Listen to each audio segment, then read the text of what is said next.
Okay, what's going on, guys? Once again, decided to do another one, but it's not going to be too long. Probably, maybe not even like last night. But well, if anyone does want to come join me for a bit, then they can do. But I'm not like having it on for like 7, 8 hours or whatever. Just maybe up to 3 hours. But we'll just see if anyone wants to come and talk about anything in particular, whether it be flat Earth or any other topics that are kind of relevant.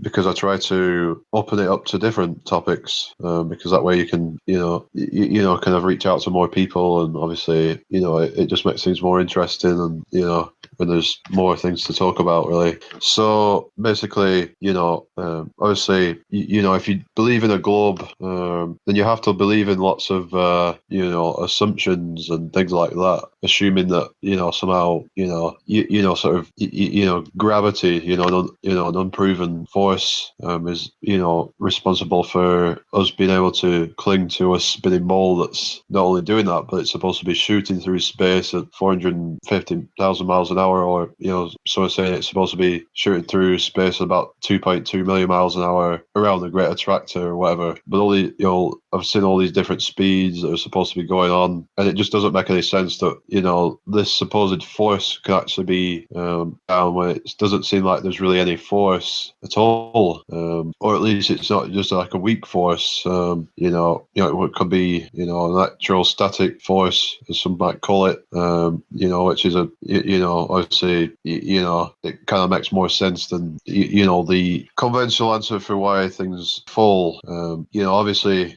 things don't fall because, some huge forces pulling them down. Things fall down because of their, density, and that's obviously a testable thing, but obviously gravity is not. And they say, oh, well, what about the Cavendish experiment, or what about this, what about that? Well, unfortunately, a lot of these things haven't been recreated, and, well, a lot of scientists even disagree, and throughout history disagreed upon what it is that, is causing gravity and all that. And when we're saying that we don't believe in gravity, oh, well, you don't believe things fall, then do you? Jump out of a window or whatever. But of course, we know things fall, but it's the explanation for why they fall that we're not really agreeing with. This whole idea of, warping of space-time. It just, it's really, really just, really conjecture at best, and absolute just, really has no measurable, testable, observable, experiments that, show it. So that's what makes me kind of think that, our explanation for why things fall is just, well, they just have to come up with some excuse as to, how, we can be clinging to a spinning ball, even though there are no experiments that prove that we can do that, because they'll come up with excuses. Oh, well, you need, an Earth size, because the size of the Earth, it's like getting in the way or whatever. It's like, well, then you don't really have a point then, do you? Because, it's all in the realms of speculation and beliefs and what have you, instead of actual, testable, repeatable science. And when these, people who believe in, kind of the conventional, kind of model of the universe, well, they'll be, oh, well, there's sort of like science that backs it up. Well, what science are you referring to? I mean, science is about, testing and observing things, through experimentation and observation. What you believe in is actually a religion, because it requires belief, because there are no experiments that, kind of fully verify what you claim, and you can talk about this all day, but they'll just not have it. They'll just, whatever you throw at them, they'll just be like, they'll come up with some excuse. So basically, I don't know if any of you guys have seen it, but there's actually a website, which basically is trying to ridicule the flat Earth and try and discredit it, whatever. Whether they're paid to do it or not, I don't know. But, well, it's a site, called Flat Earth Insanity, right? And you can actually go look at this for yourself. It's just,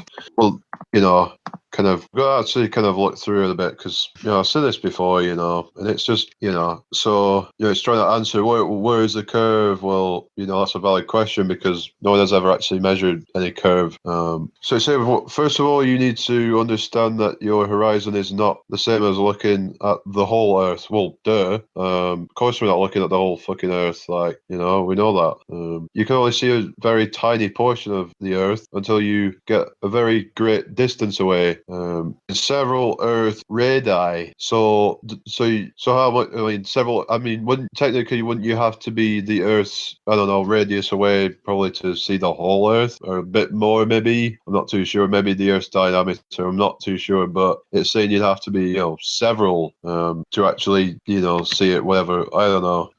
Well, I would say according to the Earth curve calculator, the few thousand miles, you'd probably see the whole thing. But and it's saying your view is limited to where your line of sight hits the Earth. The closer you get, the less you can see of the whole. And they say they try to demonstrate this effect of perspective. Well, obviously you have to go on it and look for yourself, of course. I mean, they're saying 35,000 feet still microscopic. Well, you should be expecting to see somewhat of a curve. I mean, I would say, I don't know. I mean, maybe that's a kind of straw man sort of thing, but yeah, it just goes on to loads of rubbish really. And it's saying let's look at some curvature. So it's showing a drastically curved horizon here. If you actually look on it, pretty drastic. So it's showing. I'm not sure how many degrees that would be. Probably about, I don't know, 10 degrees or whatever, 10, 15 degrees. So I'm thinking to myself, right? I thought I just saw that the Earth is too big to see the curve, right? So how come there's this huge curve from left to right if the Earth is so big like that? Oh, the Earth's so big that you just can't see it. But then, what looks just above the clouds somewhere, there's this great big frown, as John the Morgan says, that frown shape. So you can't have it both ways. It's like either the Earth's too big or that is showing actual curve, because you cannot have it both ways. Like I said, how would you even have that much curve? That's just ridiculous, because clearly from the high altitude balloon footage, which is probably about, I don't know, another 2 or 3 times the height of what it's, I mean, actually, hang on, well, this is, it's Concorde, so it's 6, I mean, the height, sorry about that, guys. I don't know what happened. I think it might have just been me, our power just went out or something on the laptop, whatever. But yeah, hopefully I'll just be carrying on a minute. So just back up again. I'm glad I just come back on now because anyway, we got a few people in chat. I'll just be with you in a minute. So, because I'm going to be continuing with that website in a minute, I think. So, yeah. So we've got East Midlands Flat Earth. How are you doing? Not seen you before, I don't think. Thanks. It's been all right weekend, as usual. Cooler Master. The horizon looks flat to me, but somebody showed me it's not flat. Optical illusion. Okay. Well, there's nowhere where it doesn't look flat. At the horizon. When you're looking out at sea, obviously when there's obviously mountains and stuff, of course, it's not going to look really flat, is it? So, but obviously, but yeah, I'm just going to be going through this website because it's just ridiculous. So anyway, I'll get to in a minute. Hang on. So, Dan W, James Doherty, Platter Stillwater, how you doing? How many feet, miles, inches, at what point does water start to curve bores? Yeah, they have to kind of say that, oh, look, you can see this is like a rare example of how there's curved water. Well, you can never show it anywhere else. Train tracks, they would appear to be bending as well. So, because you can't have it. Oh, on rare occasion. Well, and then they're like, oh, well, the occasion where you see a flat. I mean, not. I mean, as in like you see things further than you should be seeing them. So it's not a rare occurrence, obviously. So of course, people really need to just just not have a bias. If you're a real truth seeker, then you have to obviously be sort of objective and not be kind of biased, towards any kind of subjective wishes that you have, because that's not how science works. It's not like, oh, I want it to be a ball, so therefore I'm going to try and see all the evidence that would point to a ball and ignore all the evidence that would point to the contrary, because again, that's not scientific. That's dogma. It's about kind of bias. It's really not. It's the opposite of science. It really is. So yeah, I'm going to be getting that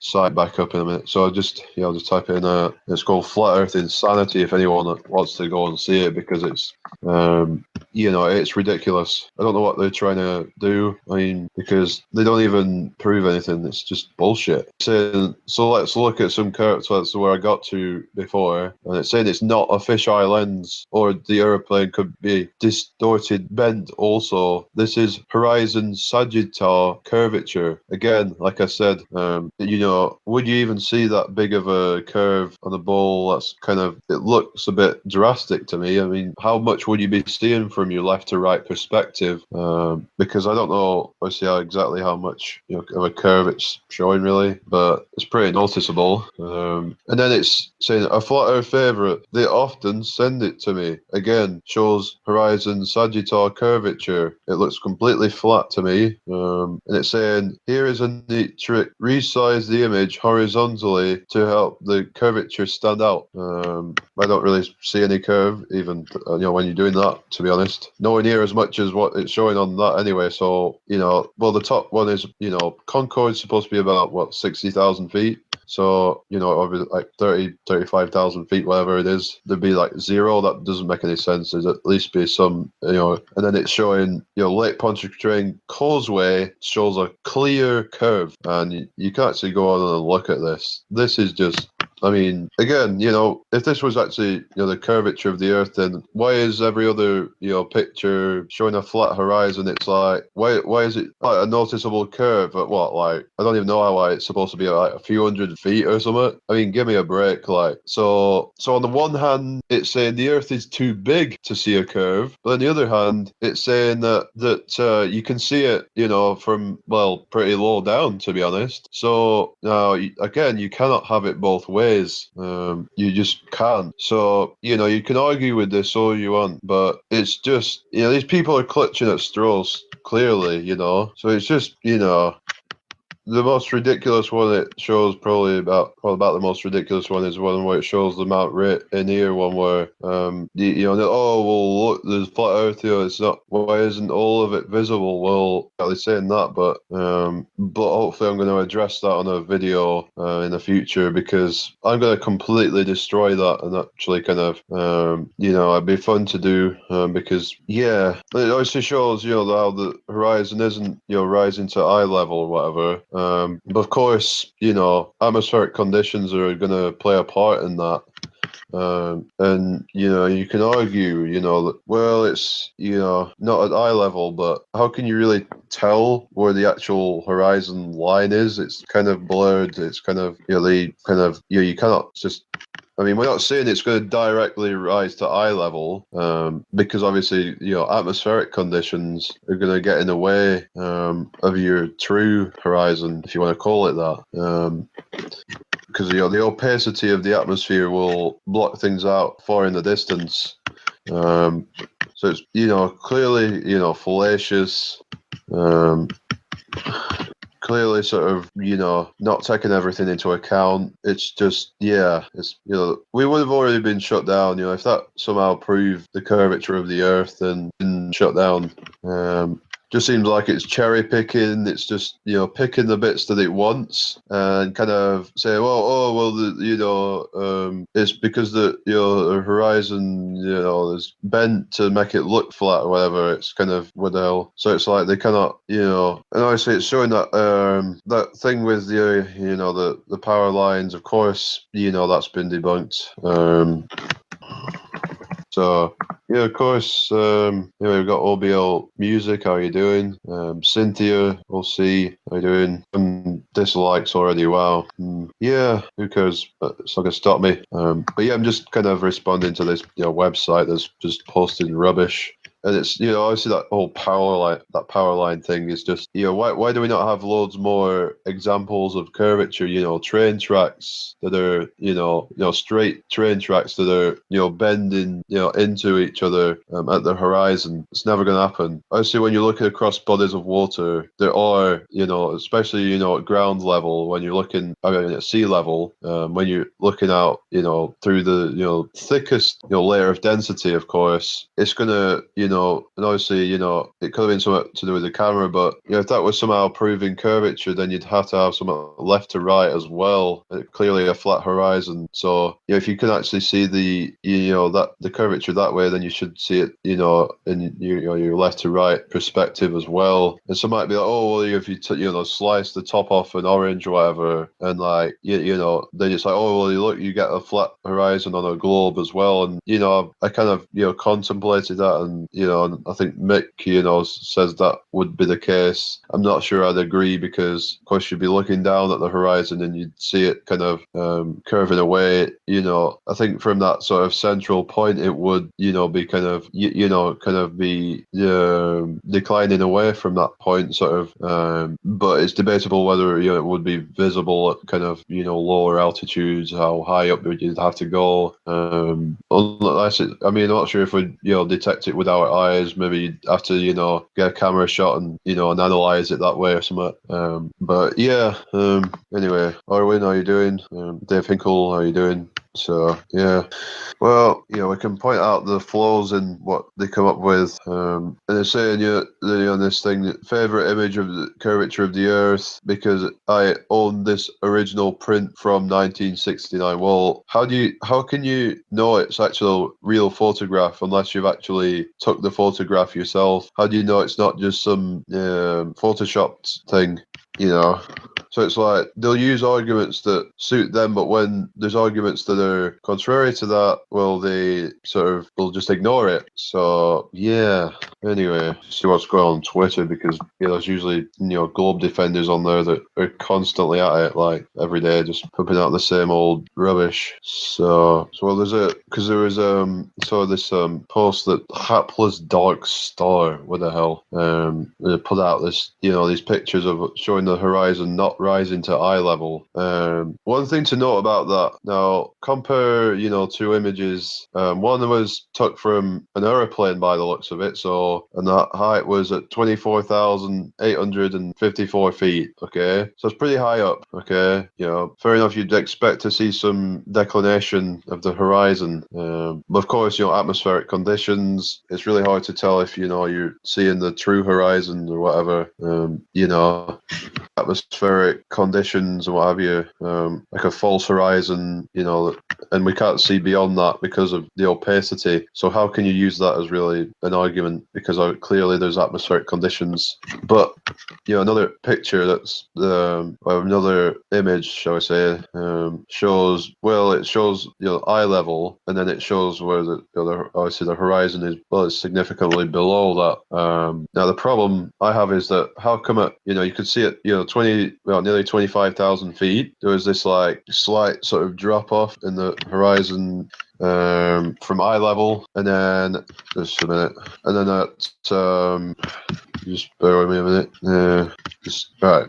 So, and then there's another picture where it shows the horizons drop pretty drastically, and this, is it basically looks like towards the top of the Empire State Building. So this must be what, like 1,000 feet up or whatever. There's that supposed to be that much of a drop in the horizon, proving curvature, right?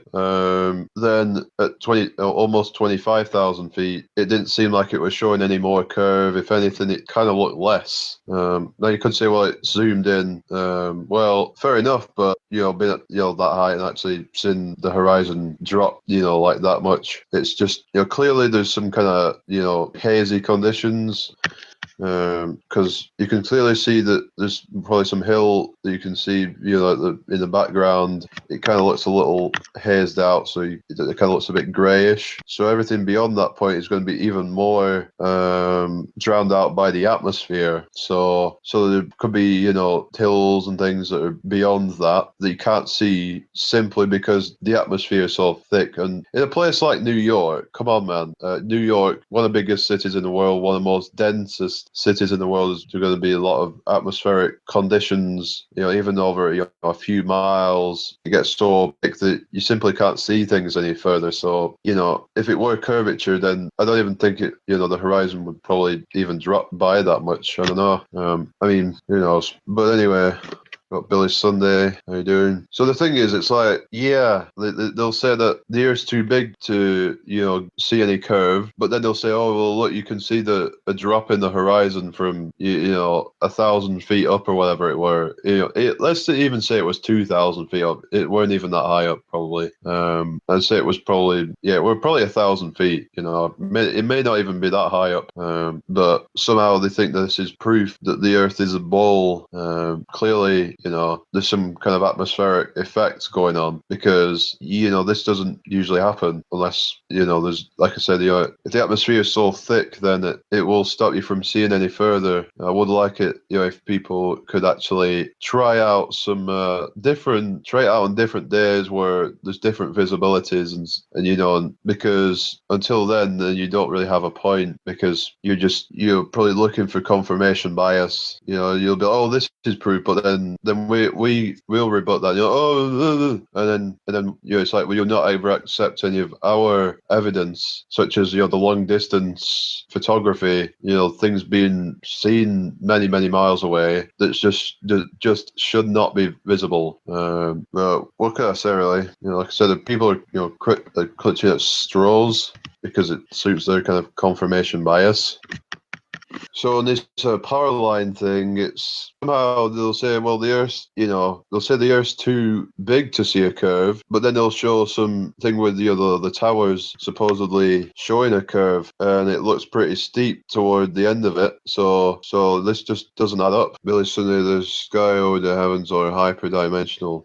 Could be. I've heard a lot of people talk about this, dimensional thing. Actually, I'm not, 100% sure, about these things, but I do see the possibility in it. It definitely could be possible, but but as long as we don't argue about things. And so for anyone that kind of doubts the flat Earth, there's a video I recommend you watch, and I'm just going to be linking it. Now, I'm not looking for confirmation bias. Now I'm like, okay, maybe it is some kind of atmospheric effect because obviously we say sometimes, well, maybe it's atmospheric lensing or some kind of effect that's not allowing us to see the whole thing. But a lot of times it's not really ever, it doesn't ever seem to really be consistent with the supposed curvature of the Earth. That's obviously a problem. So basically, you should go and check this video out. I'm going to be put a link to it in the chat. Might play that a couple of times because in case there's anyone new watching that's new to this, I recommend you go and actually check this out because to me it's just, it adds to the preponderance of evidence to go against the bowl. Now, I'm not saying, the bowl is, officially debunked, but when there's all this evidence, it makes it very, very, very highly unlikely. And even, the bowlers must admit that we have a point when we're talking about some of these sort of long distances. So basically, the video, if you want to actually watch it, that it's supposedly a distance of what is it? 76.5 kilometers or 47.53 miles, I think it were, and so if you actually went into the Earth curve calculator, you'd actually find that, well, most of it should be hidden by the curvature of the Earth. So this is, the Tallinn TV tower, which is, and it does, kind of add that, the base of it is, 24 meters above sea level. So obviously you add that to the height, altitude of the peak of it. And then you can kind of think, well, where, should the horizon be? So basically, I'm just going to find out where the the viewing platform is on the tower, because so yeah, the viewing platform is at 170 meters. So obviously, if we take into account the height above sea level, that's at 24 meters. So that will put it at 194 meters. Now, if you type it in on the Earth curve calculator, you shouldn't be seeing the viewing platform. But if you go and actually look at the video, it's pretty clear that it's not just the viewing platform is, but pretty much all the way down to the bottom of the tower is visible. It might be a couple of, I wouldn't even say a couple of 100 feet. Maybe 100 feet at the max cut off the bottom. Might be due to foreground waves. I can't even tell if there's anything cut off, to be honest. But of course, the waves and stuff in the foreground could be having an effect anyway. So of course, that would obviously that would add to the obstruction of the tower if we're on a bowl supposedly. So like I said, if I had that 24 meters, it'll give it 194. So we're taking everything into account. So let's even try out the metabug calculator, because the Globers love to use that one, and let's just use that one, because I don't even think it would even be possible with the standard refraction rubbish. And I don't even believe that's even real. I mean, yeah, there's obviously refraction, but it's not an excuse for why things are visible in the distance that shouldn't be visible. So we got, in miles, we got it's 47. Actually, I'd like to put it in meters, metric unit. So 76.5. Well, it's saying that it's a drop of 459.3. Obviously, I forgot to put my height in. So we got, I think it was 37.5. I think it were meters of sea level. So it's saying a drop of 459.3 meters. It's in hidden 234.31. So yeah, that's it's obviously coming out the same as the standard Earth curve calculator does. It's saying obviously with refraction it's 393.69 drop and 188.17 as the refracted hidden. So again, we'll go back to the viewing platform at 170 meters, add a 24 to it, because that's the height above sea level. That comes up to 194 meters. So basically, that would mean even with the standard refraction, that you should only be seeing another 6 meters below, the observation platform. So you can keep on, shifting the goalposts, but next year you're going to say, oh, it's a mirage. Well, then unfortunately the burden of proof is on you, because if you're making that claim, then, it makes a lot more sense that we're seeing these things, someone's seen it because it's, we're in a flat plane, and not because of some weird thing of, mirage, whatever. And yeah, these do happen, but whatever. Anyway, we've got Ian Tinsley. How are you doing? But yeah, I think it's a really good proof that we're not on a bowl, or at least not the size they're telling us. Well, nowhere near the size they're telling us, because like I said, it would be, I mean, if we are on a bowl, then it's a lot bigger than we're being told. It would have to be. It would have to be 100,000 miles in circumference or whatever, or even more than that, maybe.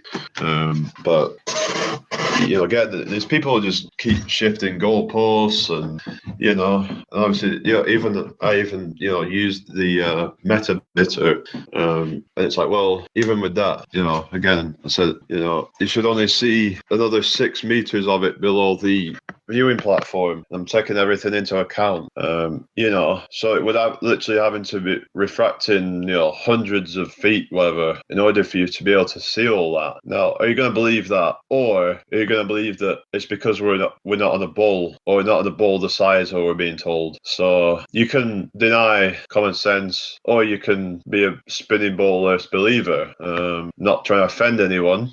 I'm just saying it as it is. Flat Earth, still water. What about gravity on a bigger ball? Well, of course there is that, but it's just, I'm not even, taking that into account here. I'm just saying, the experiment would show that we're either on a flat plane or we're on a really, really big ball that is just a lot bigger than we're being told. But of course, gravity, that would obviously bring that back into, there'd have to be some kind of force, pulling us down. Obviously, if that can't be proven, then even the idea of a bigger ball would kind of be thrown out, because it's just, even that would be preposterous. So yeah, I mean, there is no proof of gravity, and people, oh, well, why do things fall? Blah blah blah. Why does things not fall upwards and whatever?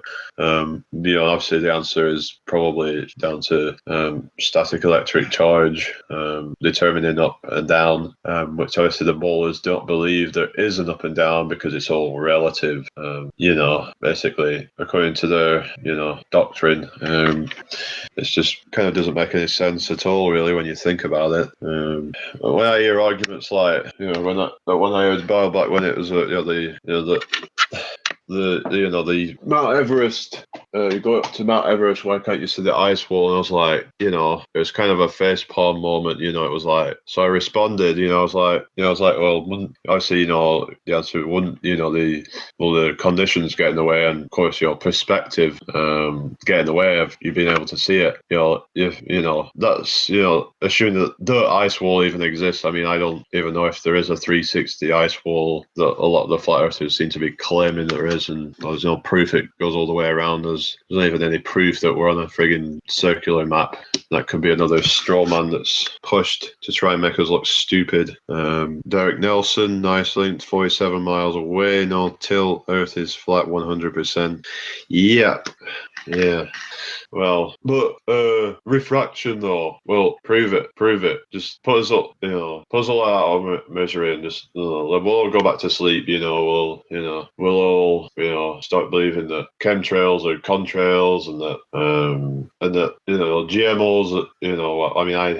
I eat them, but I'm aware of these things, and I became aware of a lot of the corruption and what have you. I became aware of corruption a long time. Quite a while ago, to be honest. Anyway, Leslie Beckwith, how are you doing? So yeah, saying probably going to put the link out again because I want this to be shared out a bit more. It's got over 10,000 views, but this should be getting hundreds of thousands of views or millions of views. It's just a really nice proof of that these things aren't being hidden over some kind of hump. And I don't even know really why we need to have these things, but it's like, obviously, for those that still believe in gravity and stuff like that, it's like well, look, explain this then. If we're on a ball, then the gravity is supposed to be humping it around, kind of equally around it, but then again it's like, well, then they're claiming it's slightly oblate, so then it's not doing it equally. Then there's parts of it that are curving more drastically, and there's parts that are curving less drastically. Well, not slightly, but still it won't be this equal thing. So yeah, I'm just gonna put the link out again to that video. You should just share it out, guys, and just make sure everyone sees it. And I think it's even better than the Chicago skyline thing, because you could argue with that one, well, how come the bottoms are cut off and stuff like that? Fair enough, that's a good argument, but obviously you shouldn't be seeing that much of it. They tend to either show what could be considered as some slight curvature or none at all. So again, either we're on a much bigger bowl or we're on a plane and there's some effects going on with the atmosphere. There's some experiments where they do these line of sight distance tests where they're looking over like mountain ranges and seeing range after range, which shouldn't be possible on any size of bowl, really. Even if it were like 100,000 miles, it would have to be like 1,000,000 miles or something for that to happen, because if it was going over any curve, there would be no way you'd be able to, if you'd get a few in a line that are similar heights, basically, because even a few hundred feet of curve, it would be hidden behind it. So another video I'm going to link out in the DM chat as well. I'm going to put the video that Heliocentric put out. It's also a great video as well.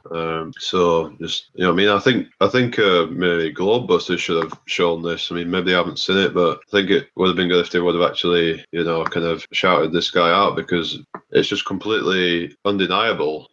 Because the only way you could refute it is somehow refraction is magically bending to where it looks completely flat, and it's like you have no measurable curve whatsoever. So it'd be like convenient conveniently kind of, just bending completely flat. That would, be the only way it could be possible, which is just ridiculous. So I'm putting it out in chat. So yeah, so it's a half an hour video, so enjoy it, when you've finished this or whatever. You can go watch it now for all I care. I mean, I'm not too bothered.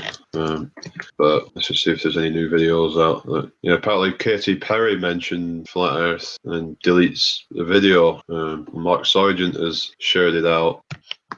So yeah, well, at least you mentioned it, but I'm not too into this chat raiding thing. I think it might not be the best idea. It might be kind of not a good idea, to be honest. As for new proofs, there aren't that many, but I mean, if there is new proofs coming out, they're probably not getting as many views as they should be.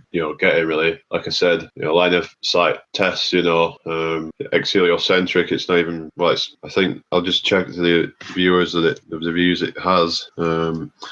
Because obviously the big channels should be sharing this stuff out really. 996 views, and the previous ones got a few hundred views. Should be getting more than that really. So I mean, to me it's a very good proof against the ball Earth for sure.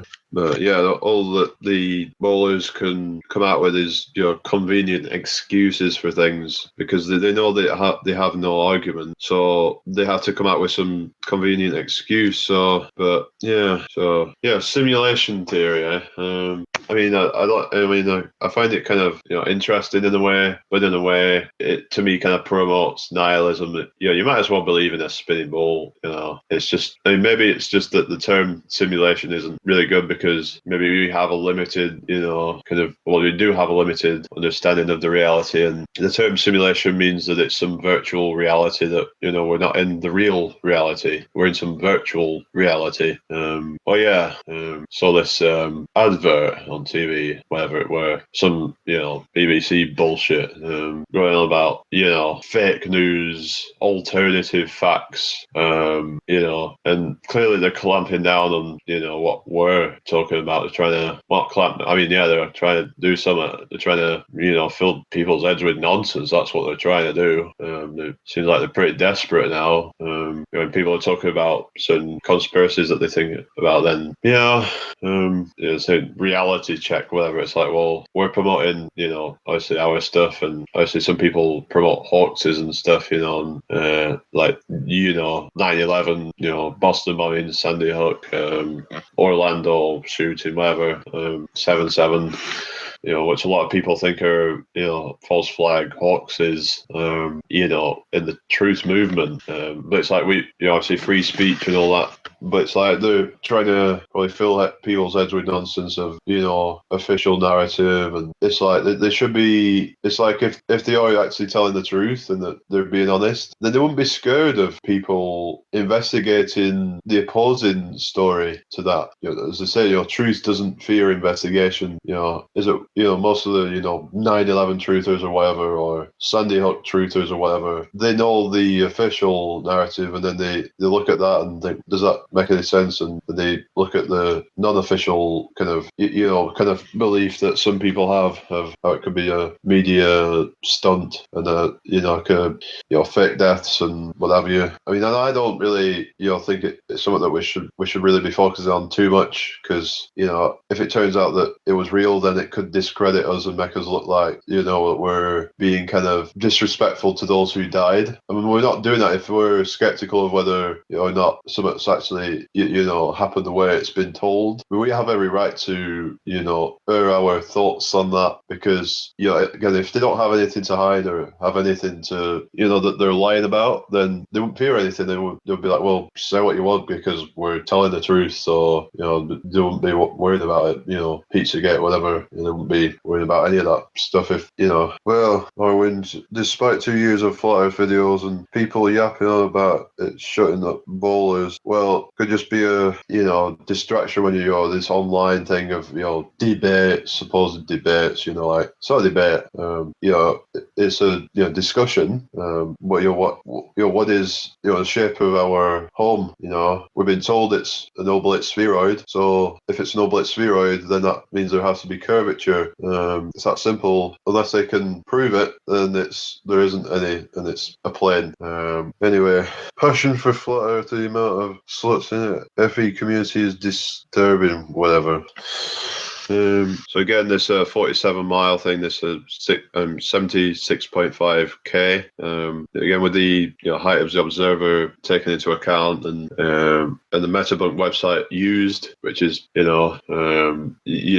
it's the thing that the bowlers love to use because it knocks down the curvature, and even with that, like I said, it still proves that we shouldn't be seeing what we're seeing. Basically, obviously, this isn't my direct experience, but I have no reason to doubt what this person put out. Why would he be, unless he's lied about the altitude he was at or whatever, and but why would he do it? I mean, for flat Earth psyop? I mean, everyone's in on that. Nah, come on. It's like they'll believe that, but then they won't believe that maybe a few people at the top are, in on, trying to give us a fake, picture of Earth, and and tell all the top scientists what to believe in, and tell the teachers what to teach to the students. It's like a compartmentalized thing and people just don't seem to be able to get their head around that yet. They'll say, well, there's a big group of people working together to try and make people think that the Earth's flat for whatever reason, to discredit the real conspiracies, like what I mean. 9/11, Sunday up. I mean, they've pretty much been talked about to death, pretty much, and nothing's ever been done about it. And there's so many people that are aware there's some problems with it. I mean, I've not really looked into it too much myself, but the whole thing with the 9/11, of course, just the whole steel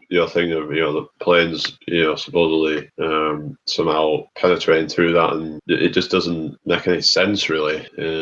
It's like so many people that are aware that 9/11 being an inside job, and there's probably more of that than there are flat earthers. So, and it's like I said, nothing's ever been done about it. So what else is bigger than chemtrails, and loads of people talk about that? Nothing's been done about that yet. Flat Earth seems to be helping expose all this stuff, because when you look into it, you look into other things as well. Anita Paloma, I dislike this video because of Orwin. I don't care. Do what you want, free to do what you want. Fine with that.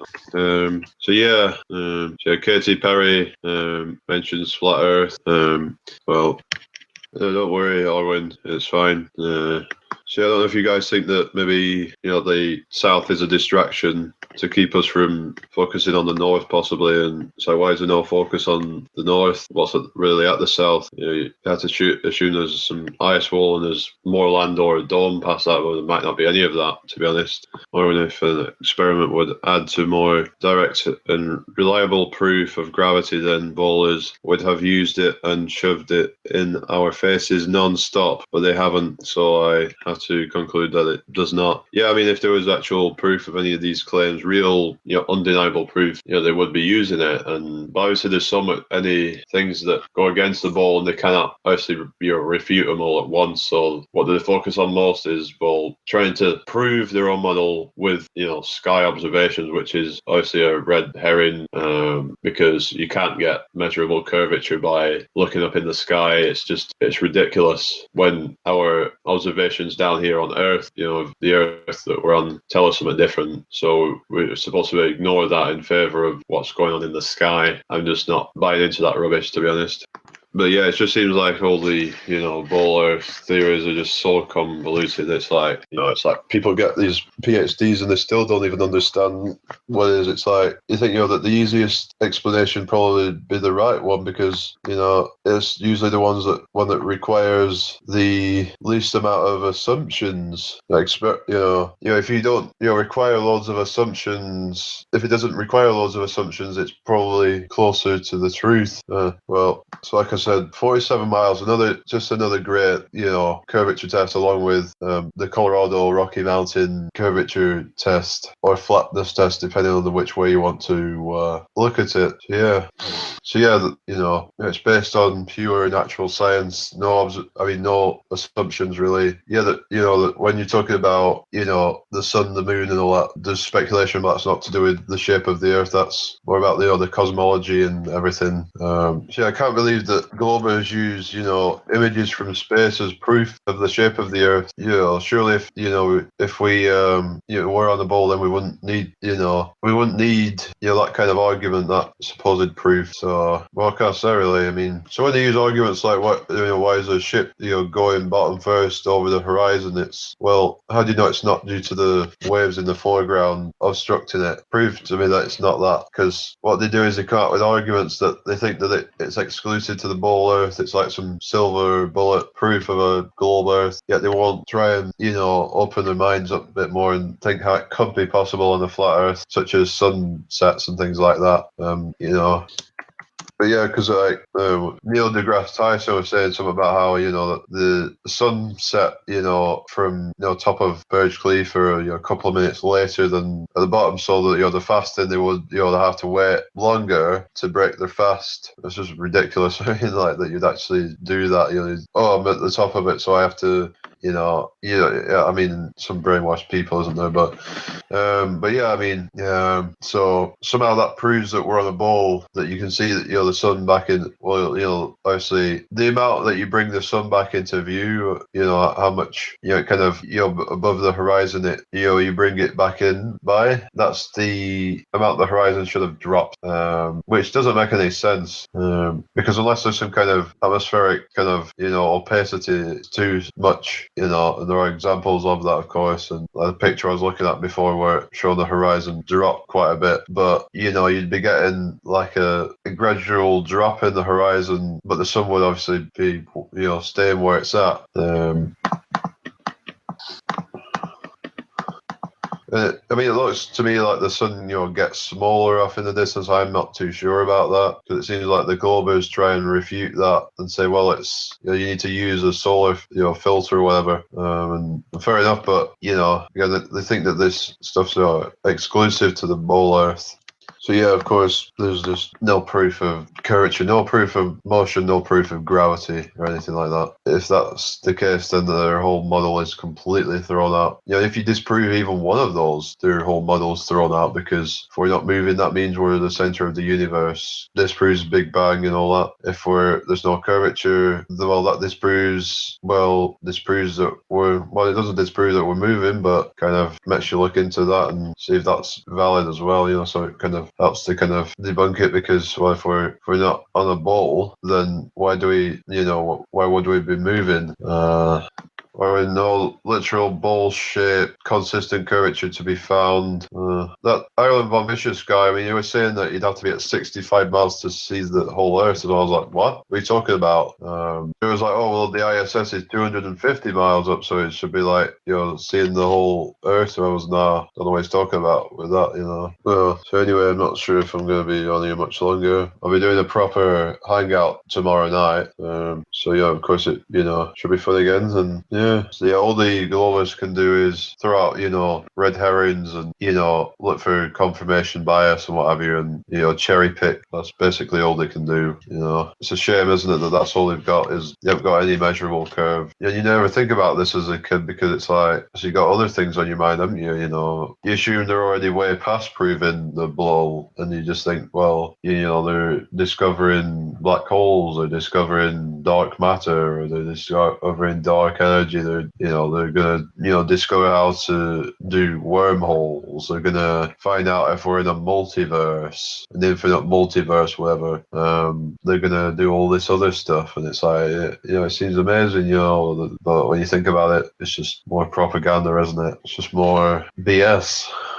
That's all they have is BS. They don't really have any hard evidence, hard proofs for any of their stuff, really. So we're the ones considered as retarded, yet we know more about their model than they do. Well, you guys don't understand it then. Well, yeah, we actually probably understand it better than you do, and actually kind of analyze the model that you're presented with. And it's like, then you'll demand that we need a model. So why should we have to have a working model if your model is, doesn't stand up to scrutiny? investigation, looking into the explanation for things like gravity and what have you, and the explanations why things can be seen further than they should be on a bulb. It's just not doing it for a lot of us in the flat Earth. It's just just seems like that they have to use convenient excuses, scapegoat tactics to so they can cling on to that bowl that they because they can't let go of it. They think some people know deep down that we have a point, and they just want to ridicule us. They just want to maybe there is ego in it, who knows, but of course they're presented with a ridiculous version of flat Earth to laugh at.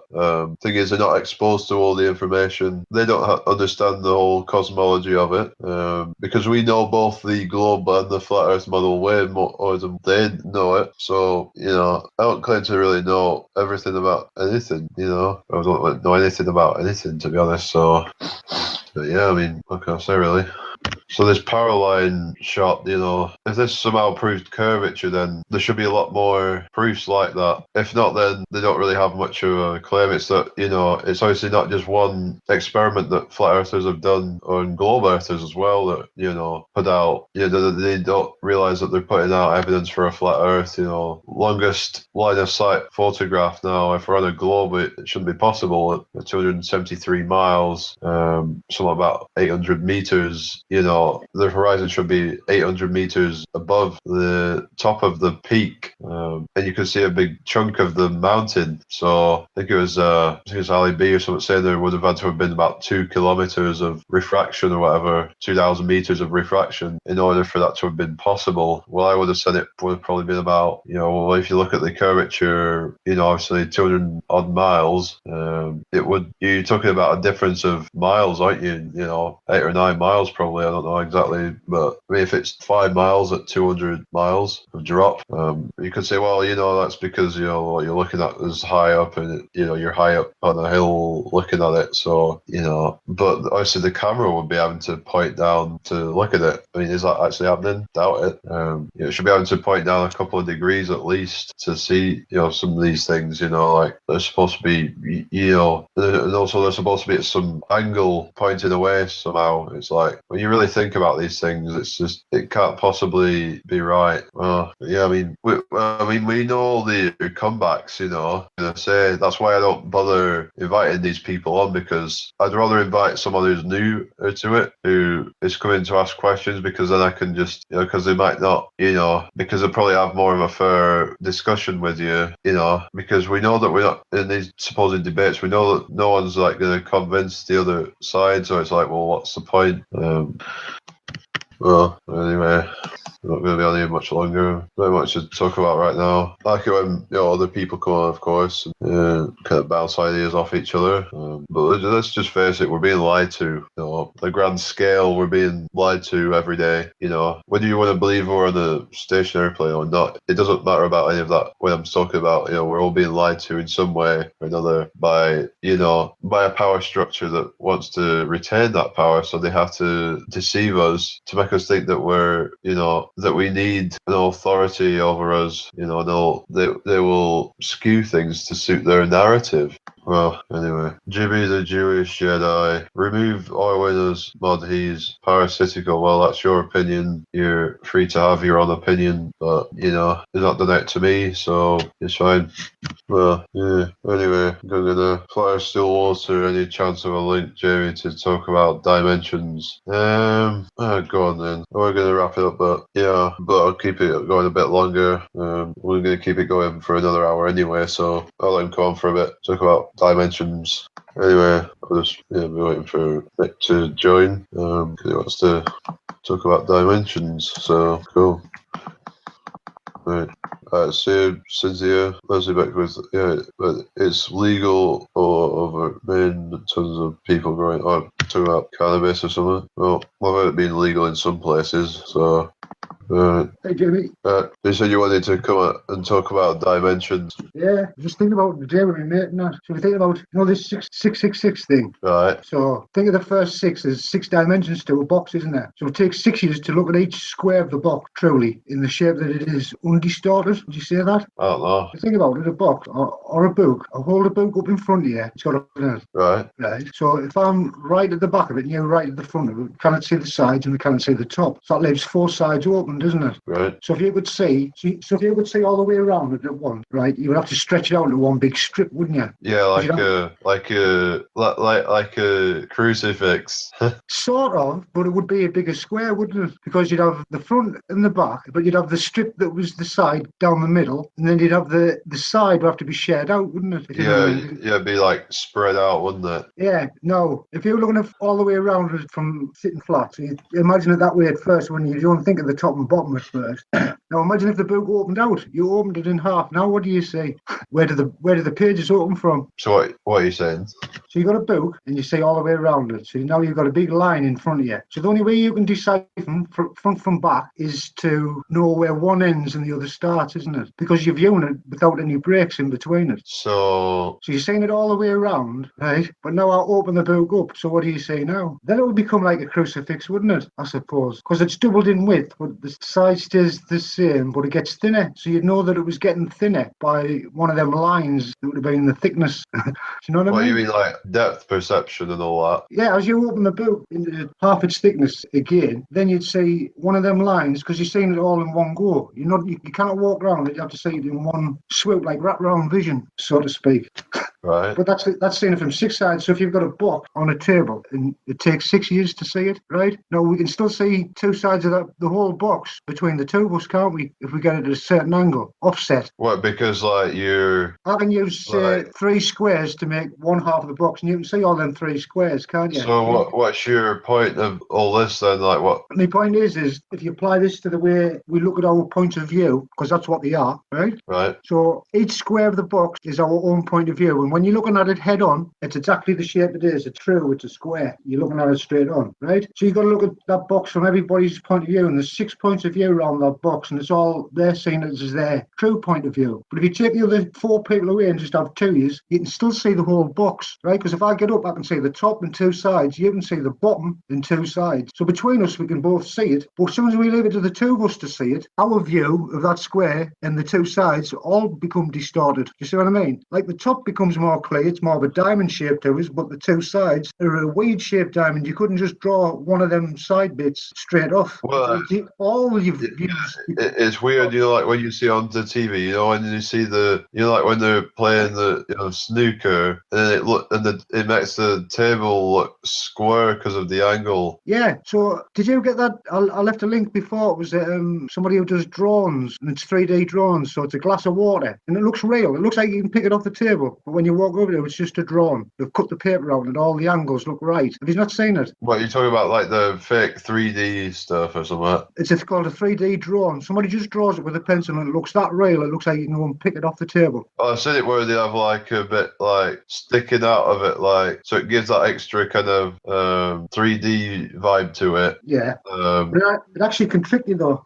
Right. It looks real. So if somebody give you that same shape as the 3 boxes on a 2D image, if you're unwilling to move on your perspective from looking at them 3 points, it's all distorted. If you have no square or move about, then that could just be flat. It could be not what it appears. So I'm just trying to look at it as these patterns follow all the way through. So you've got to sway a little bit to know that. So you're never gonna know if, say, when people are saying that they see spherical bodies in the sky, but you can never truly verify that because you can only see, at maximum 50% at once. Yeah, so you've got to rely on either the likelihood of something being there, haven't you? If I showed you a box and half of it was missing, so you've got 2 sides and the top, and I put it on the floor, you would never know that the back was missing. If you says, can I borrow that box? I need to put this stuff in it. It wouldn't be until I said to you, it's actually only half a box. I've cut the other half off it. Then it wouldn't be what you thought it was. It's because you perceive it. If it's most likely, you just perceive it. If I pick that box up and I hold it and you still only see the 3 sides, but my hand's in the right place for it to have a bottom on, but I'm holding it up some other way, you're even more likely to believe it, aren't you? Yeah. So I think this is all to do with dimension. dimensions of points of view. It's not, do you know what I mean? Because aren't these dimensions supposed to coexist alongside ours? So seeing both sides of the box at once would be sort of seeing into both dimensions. And if you have a strong enough point of view and you say it's this way, then you can't sway. Well, you can't see it at both sides at once, or can you? That's the problem. But some people think they do. That's the problem. They'll tell you what's on the other side of the box, and they've never seen the other side of the box. So therefore, they can't rely on your eyes to say, "Look, there's nothing to the other Yeah, it's side like of the box." when you're outside the room, whatever. Toy Story could be happening. You know, you never know because you can't observe. It's unlikely. It's unlikely, Jamie. But Yeah. cannot say it's not happening. Do you know what I mean? Yeah, because it's like if you believe it's happening, then in your reality it is happening because there's no way of disproving it. So because to disprove it, you would have to, because it's like, oh well, let's try and let's try and record it, while I'm gone, see if it happens. Well, then it might only happen if there's nothing else there. It's a similar thing as the if a tree falls over and no one's around to hear it, sort of thing. And well, the answer to that is no, because there needs to be someone there, otherwise it goes down. I mean, who's to say it even goes down? It could just, Well, isn't everything making a noise all the time? It's whether it's in our perception to hear it, or as I was saying, the word noise is only relevant to us, isn't it? Yeah, it's how you need a receptor for it to even exist, to actually manifest. So without a receptor, there is no sound, is there? No, well, isn't that all we are? We receive messages in words, we receive colours, we receive sounds, we receive heat, and it's all different frequencies. Where one leaves off, the other one starts, doesn't it? Yeah. Like where light becomes too low to see, it turns into infrared, then we feel it. Do you know what I mean? And we hear. So the question is, what happens at all then?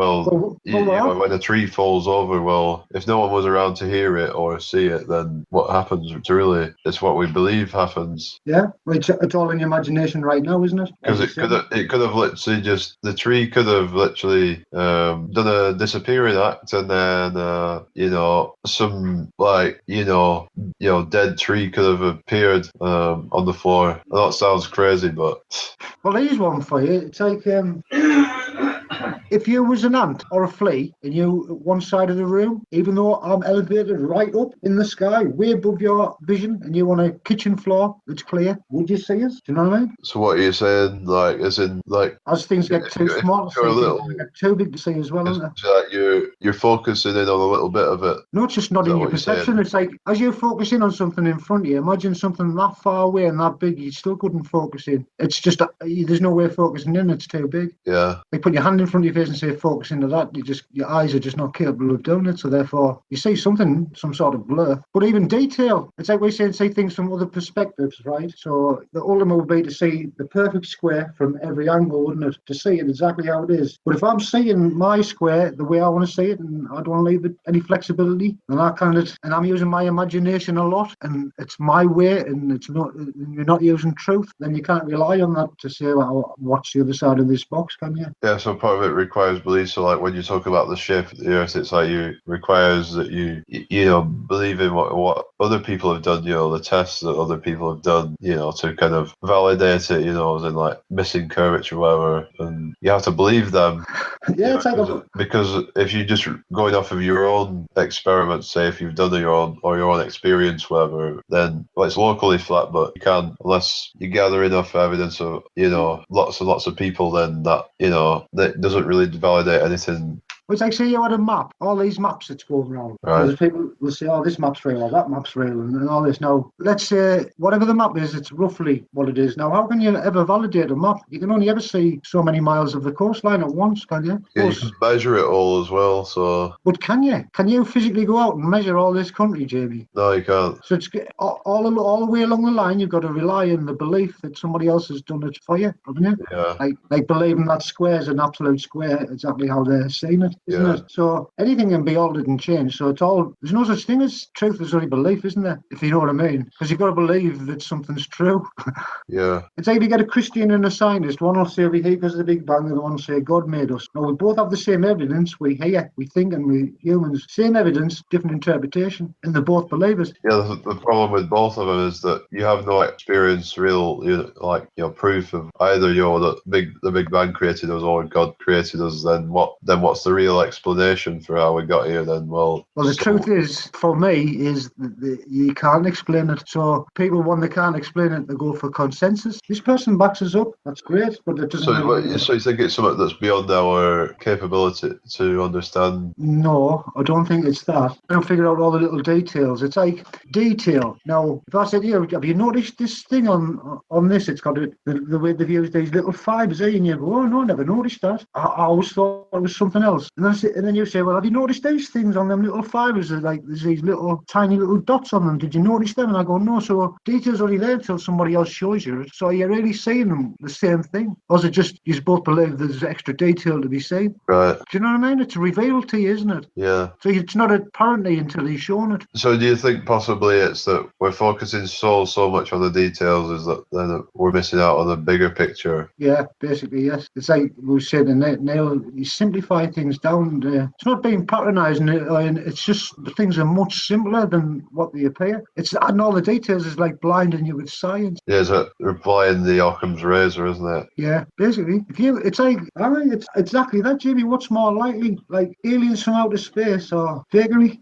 Yeah, it's, usually the answer that requires the least amount of assumptions and what have you is the correct one. So yeah, so that's why I think it's a flat plane that just keeps bringing you back to the point of origin. So it works exactly like a ball. So if you're fighting it from a baller's point of view, then it's a bit kind of convenient for the bowlers, then, isn't it? Well, it is, but that's the whole beauty of it. If you set an argument up like that and you note that, then you're going to know these people will be arguing for an eternity, aren't they? But another matter is, it's a bit convenient for those who perpetuated it. Oh, it just happens to work the way we're gonna, it's perfect. Yeah, it's like. But it's whatever you want to believe because you can't ever validate it. So if it's one of those things, it's just down to what you experience and believe it to be. Yeah, they could have lied about some of the distances, but because unless we actually measure it for ourselves, then. Well, you never know whether things actually moving, do you? They could be on the move all the time. The countries could get bigger and smaller. You don't know. Yeah, people talk about expanding Earth theory. If you've heard about that one. No, what's that one? I don't know, just that the Earth's getting bigger. Maybe it's a continental drift thing or something that I don't know, that the land masses are getting kind of stretched out or something. I don't know. See, I think maybe it's this round Earth. I think it's more like that 4D model. Have you seen that Billy dropped in the chat? I don't know. I've seen the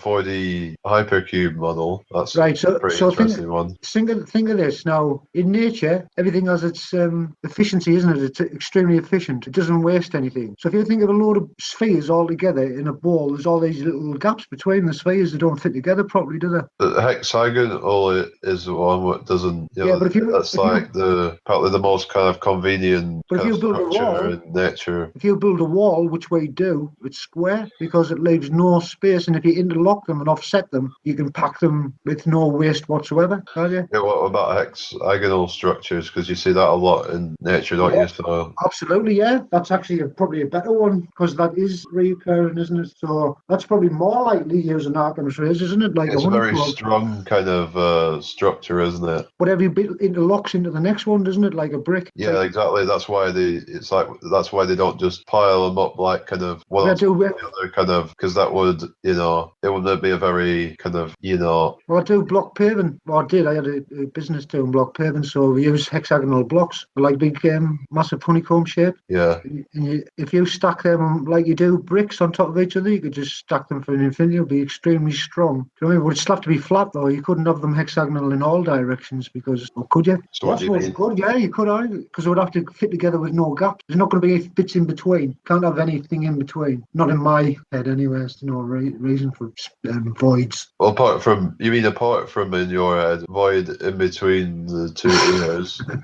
Yeah, the space. That's where space exists, isn't it? Yeah, that's because the bowlers, they don't realise the only space that exists is between their ears. I'm only kidding. So do you think there's a vacuum so far, Jamie? Well, I have no proof of it. Even in the bowl model, it says it's not a perfect vacuum, so it's perfectly possible to create, isn't it? What would cause them balloons to get bigger? Because I watched a documentary. Well, it's a different pressure gradient, isn't it? That's what it is. Do you know the really, really high altitude ones? The stuff you can get off eBay, then where the balloons like Like diminishes and diminishes, but until a point. But who knows if it just? I don't think it just probably dissipates to nothing. I think there's probably some barrier up there that you can't get past. That's the way I see. It's not something we've seen or touched throughout, but kind of natural science would tell you that though. But you know what I think? I think as above, so below. So it's just the same in reverse as some sort of water up there as it is down here. But that's just my theory. It doesn't make it real. Do you know what I mean? So if the barrier could actually be it could actually be back to the bottom again. Have you seen the water bridges? Because you know this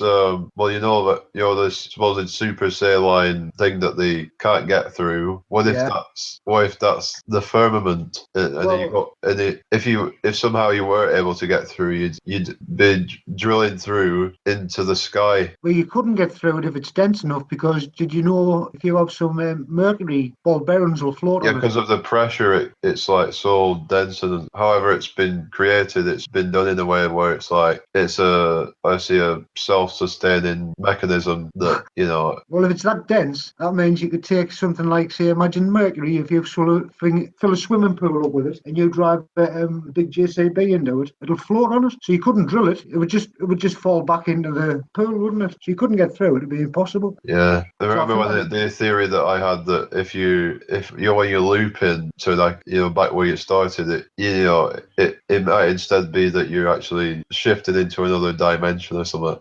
Well, what happens if every time you sleep, you wake up and you just come into that new reality that's slightly different for you? And then there was something that was a Jazz Sinclair. It was a while ago. It was saying something about how that it could be that when we go to sleep, that's the reason why that happens, is because this reality is sort of resetting itself. It's like Dark City. Have you seen that? No. At night they all get reset, but it never gets daytime. It's always nighttime. Nobody seems to notice. Daytime, nighttime.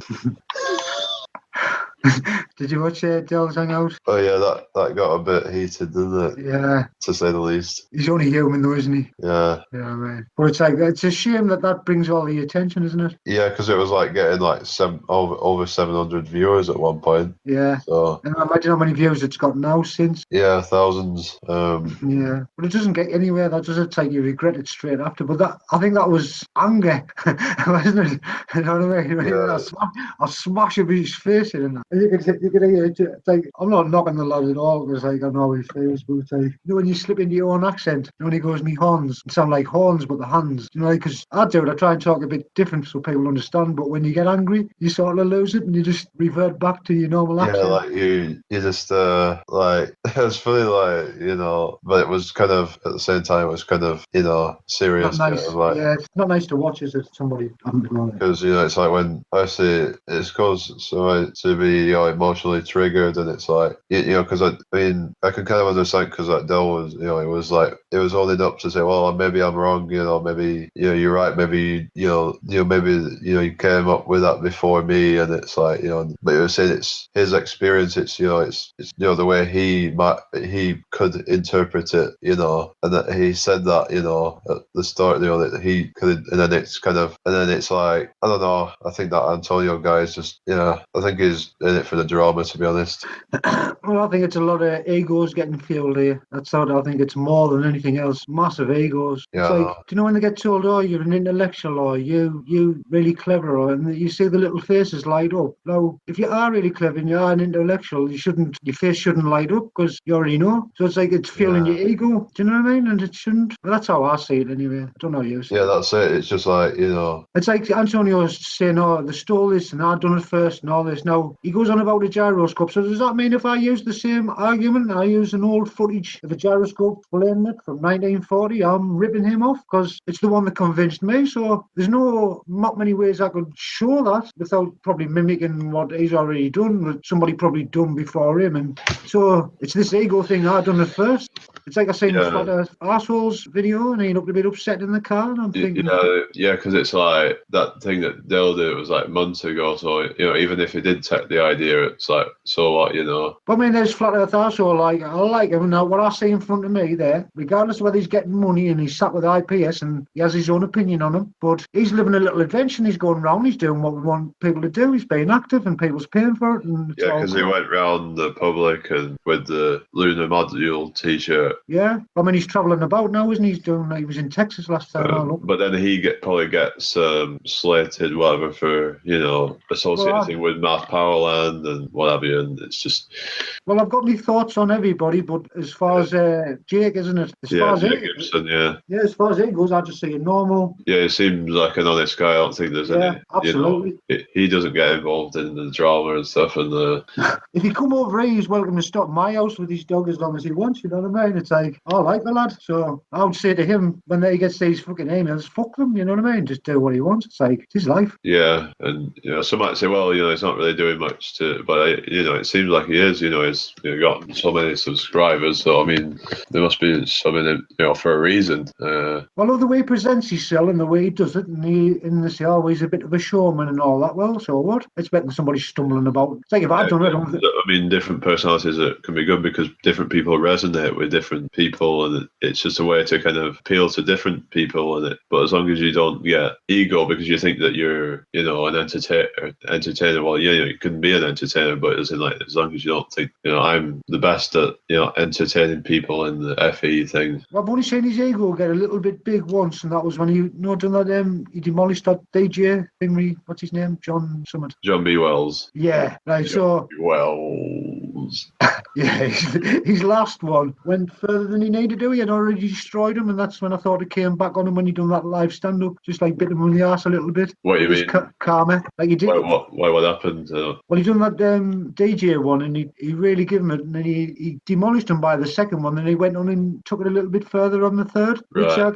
But it was just the lesson didn't need to be learned by that time. He was already like apologising and was on his knees. Yeah, so it was like he was just like adding insult to injury sort of thing. Yeah, so then he learned what it was like when he went on land on his arse a little bit when he done that live stand-up, I thought. But it was nothing big. Sort of kicking him while he's down sort of thing. Yeah, it was just karma. That's how I've seen it. Well, it's like when I look back on life now, things I've done in the past, like how karma did play out and I just didn't recognise it. What do you think of that Cool Hard Logic guy? What's that? Remind us? That one who testing flat irons. That video, I don't know if you've seen that. Well, apparently there's a part 3 now or something, and I don't know if anyone's responded to that one yet, but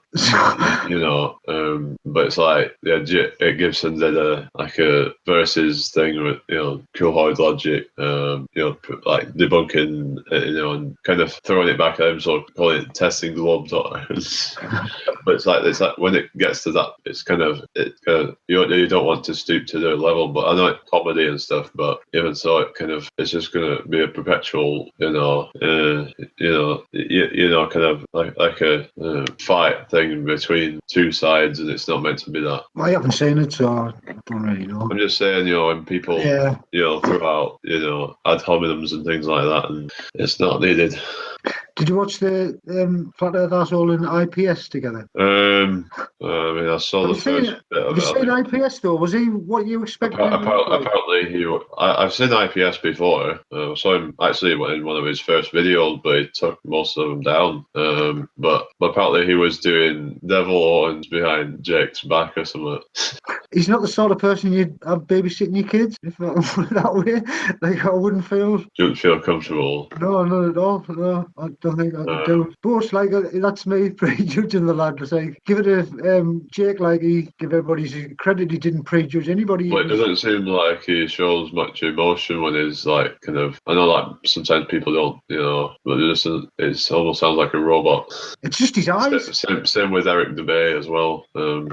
Yeah. See, I think Eric gives a lot of good stuff mixed with he does. bad. So it makes you believe the bad stuff along with the good stuff. You know what I mean? Right. You can get away with giving some worse information if you give some better. You know what I mean? Yeah, it's just that's how the controlled opposition would work if there is that, that they would. Well, he is. They would give such good information that people would, so what if he's a, kind of Jew bash or whatever, it's like, well, at least he's, he's waking people up to this stuff. So. But it's to tarnish it with that, isn't it? Yeah, that's the thing. It's that it's at the price of that, you know. Because those who believe them in the first place, which is the good information, also go along with the daft hip. Yeah, so it's like if they, you know, actually brought him onto the news or whatever, then and spewing all that crap, then it's immediately going to discredit it, you know, anti-Semites and what have you, and, you know, white supremacy, whatever. Yeah, I don't think it's white supremacy, but it could be kind of smeared like that, you know. Yeah, but as if you still going along with them, that are following you, one of the little followers that makes you look bad. That's the problem. It's like, you know, people follow him like a leader, you know. Well, it's like these chat bomb things. I mean, that one that was done to you was done all in good stuff, and that was all right. It's among yourselves, isn't it? But when that IPS, when he'd done that, it was the one Dell was referring to while I was watching it, and he was getting Antonio and that Osmond Ranger fight, which we all know it's just all just fucking yada shite. Nobody's going to go there and have a fight. Do you know what I mean? Like, who's going to go to America and have a fight? But they're playing along with it anyways, and that IPS is saying you should grab the mic and do this, and he's saying, no, don't pre-record it, do it live, and say what you want. You're talking about the Tim Osmond thing. Yeah, but that IPS, he was going, say what you want, it's all right. I'm just going to... a bit ridiculous, isn't it? Yeah. It's like, this has gone way past the globe versus flat. It's like to me, it could just be, you know, used to, you know, put the newcomers off altogether, you know. Well, isn't it like a little cult? When you start to make a little group within, so there's religion, and then there's the little religious cults, isn't there? Yeah. They do all these little things with all stuff, and that's what's happening. Everything just divides into little groups. Yeah, just kind of, you know. You've got to see from everybody's point of view. Divide and conquer, isn't it? Yeah, but you only can be divided when you're not seeing it from their point of view. Yeah. They've all seen the same way. There's nothing to argue about, is there?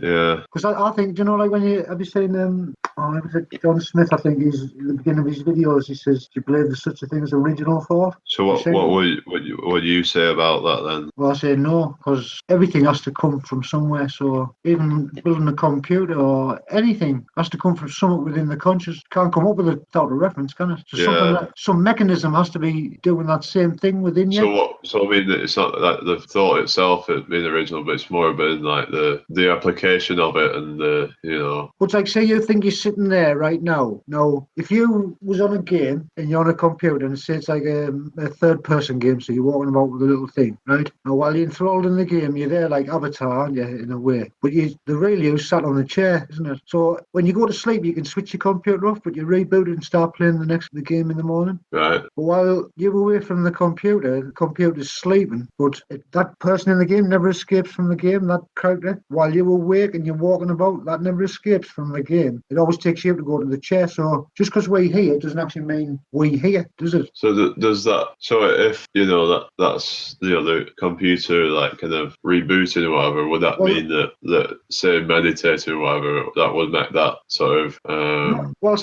listen? Would that make meditation a sort of like power save mode? Yeah, like a start. But here's the thing: if you have your information in your computer, what do? You back it up, don't you? You store it outside of the computer. Your computer runs, but it's on a hard drive, isn't it? Detected. So you make copies, don't you? There's backups. So if the original's destroyed, you've still got all your backups. So what happens if the universe, all the destructions, all these things that can destroy it, it's always making backups all the time, so that you only play it out one way, the one that works. Because the backups that get destroyed just get destroyed, but the ones that work out, you just keep making backups of. Right. So where does it store it? Does it store it in the water? Because if space isn't, we think that space is a vacuum, there's nothing exists in it. Oh, that's all we used to think. But if we think of nothing as actually being something, so if we said space has a chemical value, and we said, no, that's what space is, the vacuum has this called ether gas, let's say, then we can call it something. So let's say that something is water, and that's what it actually is, and all our memories and vibrations and stuff are all stored in it, and they exchange maybe when you drink it, and we swap ideas when you piss it out and drink some more in. Out with the old and with the new. Yeah, like new programs, some other programs, but you've got your main program, but these are just like little apps that come with it that other people have thought. Because your thoughts have to come from somewhere, so some will come from the outside and some maybe from the inside. As you thought, you adapted with other people's thoughts, but from the outside you're also getting visual stimulation as well. Yeah, that's true. Because it's just a distortion, isn't it, or a take on an original idea, most ideas. But that idea that had to have come from somewhere, and that idea had to have come from somewhere. So what did it start off with something, or or because some believe it's we started from one thought. Well, that, like you said, that one thought needs a reference point, so it kind of makes more sense that that there is no start. I don't know. Yeah, I don't think there's a start. Is it a start that took us to a certain point, but it's not a start as such? It's always been there. Yeah, because it's like a sort of kind of like if you go further back, it's like you try to reach the horizon. It's you're never going to get. It's there, but it's not something that's you can actually trace back to whether it's you go back further and further. I don't know. With a very There's different example. philosophies and stuff, and because God maybe maybe in the beginning he kind of fragmented himself, and we are a fragment of God, experiencing. Well, why do we think God? We're experiencing God in human form, well, a part of it, shall I say? And when people are like, "Oh, I feel God," I feel, I feel this, and it's and I don't know, I don't quite understand what these people. It's like these subjective experiences that they have, and it's just to them it's real, isn't it? So what if we took everything that's artificial away, Jamie? You took it all away. So you come into the world, you've got two parents, right? They show you what to eat, show you how to build your house. Now you start living your life. What lessons would you learn? What are you saying then? So you'd learn if you didn't go and get your food, you'd starve. That would be a thing, wouldn't it? Yeah. Or you'd have to rely on others to do it. So you start to care if other people couldn't look after themselves, you would care there, wouldn't you? So that would be a thing. If you went off and let's say it did work like a globe and you came back, what would be the lesson there?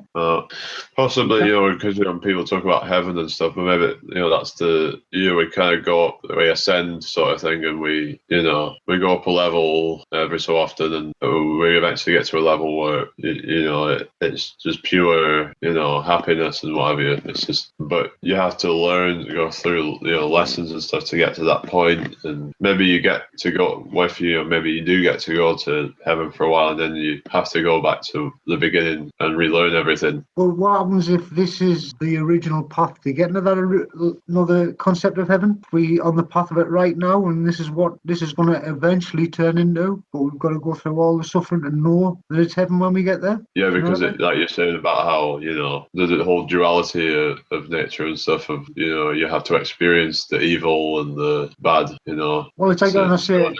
The good, because it's like there needs to be the contrast, with like the colours and stuff. It's like different things. But it's like when I forgot what I was going to say now. Yeah, no, it's just totally gone off my head. Alright.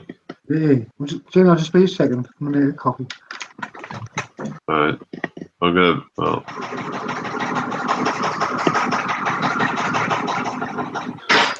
Anyway, guys. So, how does your flat Earth explain our two pole stars, Polaris and Sigma Octantis? Well, who's to say that kind of, proves measurable curvature and what have you. You need to prove that first, and then we can move on from that. But until then, it's just rubbish. No, Jamie? You should have said it first, shouldn't you? I go coffee now. What's that mean? Like, I don't get that. It's because of Vincent P. when he that catchphrase, isn't it? I just heard him on about you. He says Jamie knows what I'm on about, and it didn't look too happy. So I'm just wondering what that was. So that's what I was on about before. Is if you want to know what heaven's like, wouldn't you? And to be a true judge, you would have to experience it as firsthand. So what do you think the judgment day means then? Well, it's you judging yourself all the time. So if you can judge yourself right, so if I can judge myself for the things I've done wrong, I can now I don't have to learn anymore from my own mistakes. I can actually see other people do them and learn from theirs. Yeah, the thing is, it's like these Bible literalists, they'll quote things from the Bible. Oh, the judgment day is coming, the end of days and all that. Well, it's like that's the literal interpretation of it. How do you know it? What doesn't imply something else? Well, Joshua.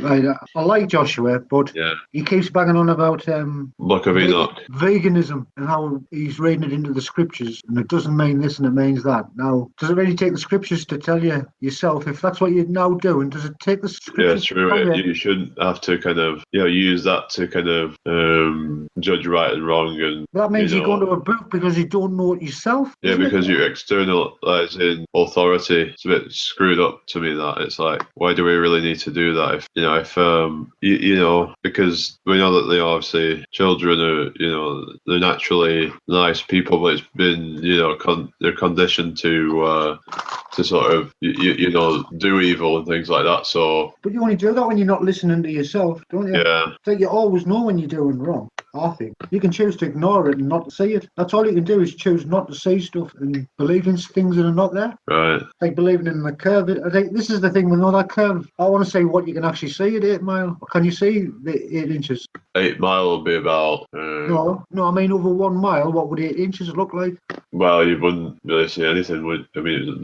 But then obviously over distance it would get exponentially more. And you know resolution of what you see. So let's say on a television screen you've got pixels, haven't you? Right. So on a Super HD you've got more and more pixels. So I can zoom into the screen with the camera and still get a pretty good high definition picture of it close up of the screen rather than just seeing big pixels.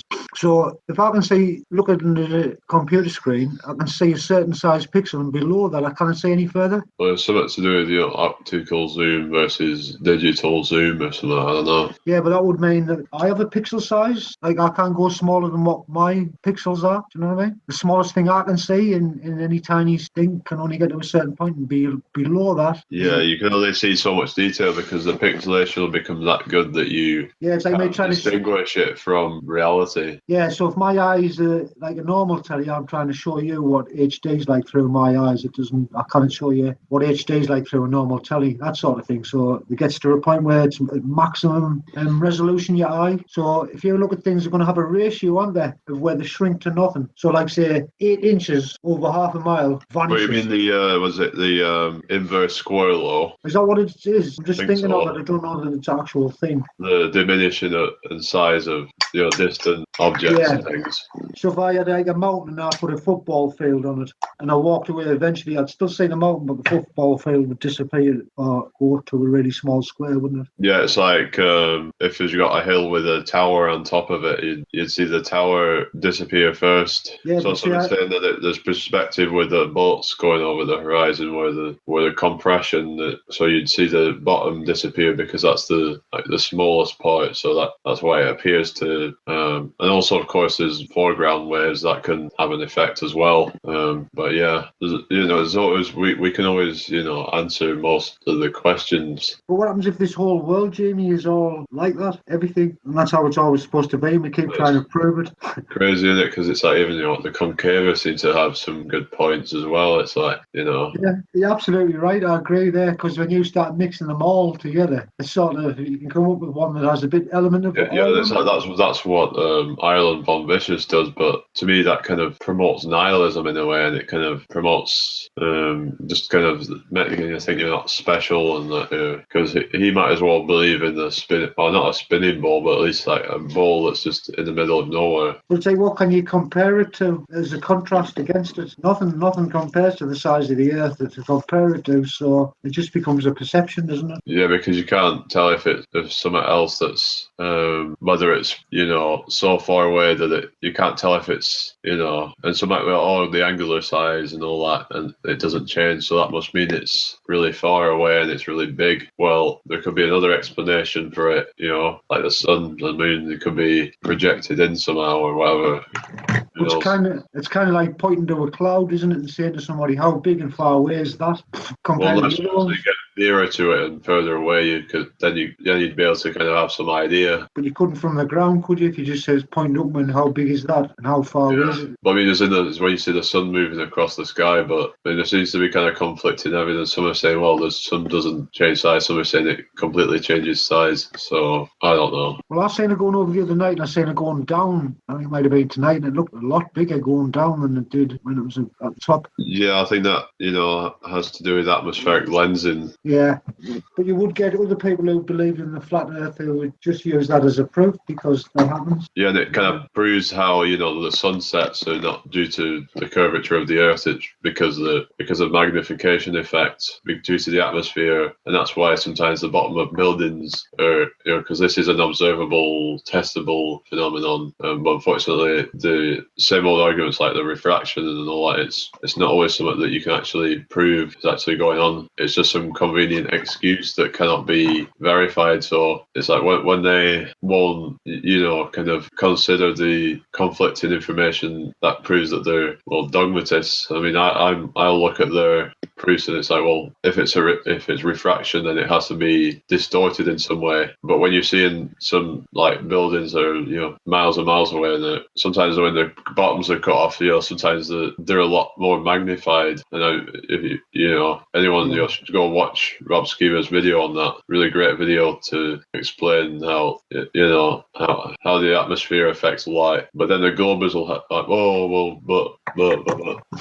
but we could say if you could do it on, it's like saying the Netherlands, in Holland, there's loads of dikes and canals, isn't it? It's like they're everywhere and it's really flat. Wouldn't that be the ideal place to do experiments? What did you say? In the Netherlands, Holland. There's loads of what? Canals and dikes.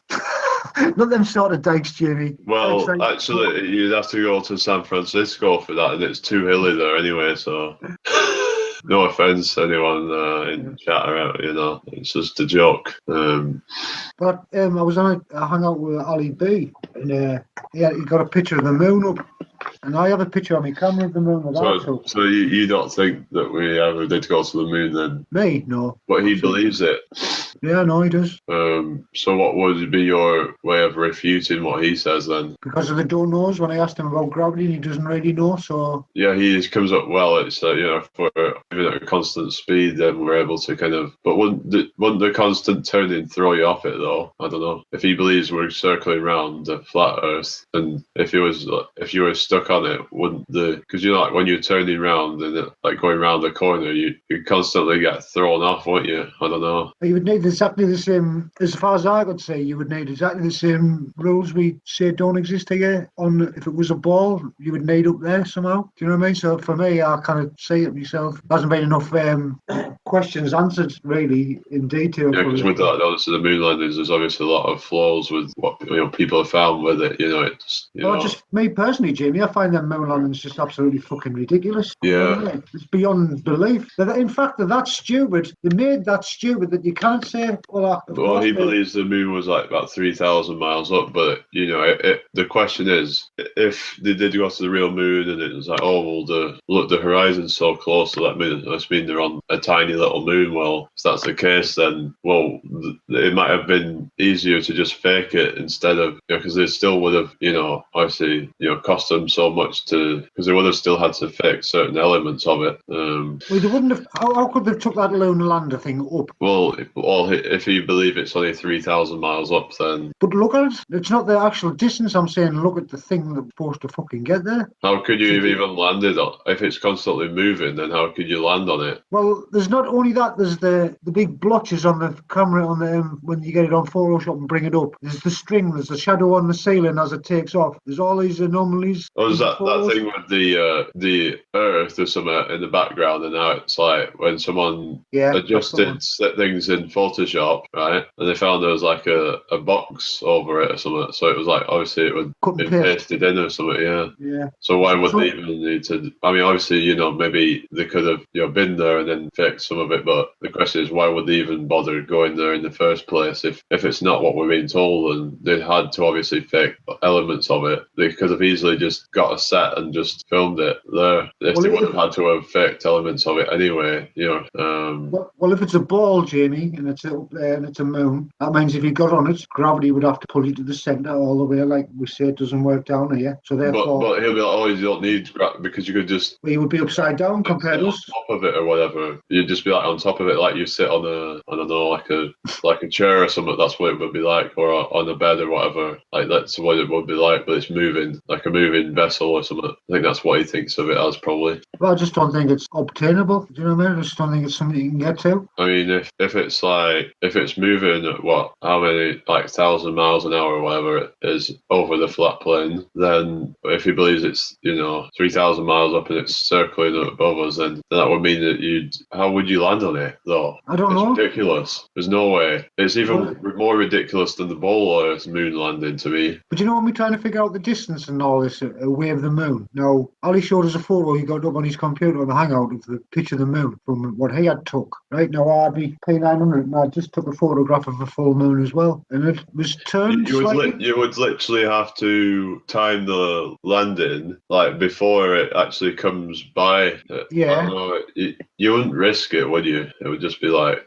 What do you mean, risk what? It would be like it would literally be like jumping off like you know, off into the sea, and you know, as like jumping from, like say, jumping from one boat to another as they're passing. You know, you just wouldn't do it, would you? No, but what I mean is he had a picture of the moon that he had took on his camera, and I had one here that I took on mine of the same moon, and it had turned. You know what I mean? So if he's in, where is it, Denmark, that isn't that far away, why is it at a different? It had turned around. So that would mean not only is it moving in like in one, it would be moving in different directions. Is that what you're saying? No, what I'm saying is for them to move that much and make it say slightly, I think I would say slightly more the top of it than I could at the bottom, right? That means it can't be that far away, can it? For us on Earth to be just a slight difference apart from... I don't think it's 3,000 miles up. I don't either. I don't think it's that far. Because, well, if it was 3,000 miles up, then, I don't know, it just doesn't really make sense.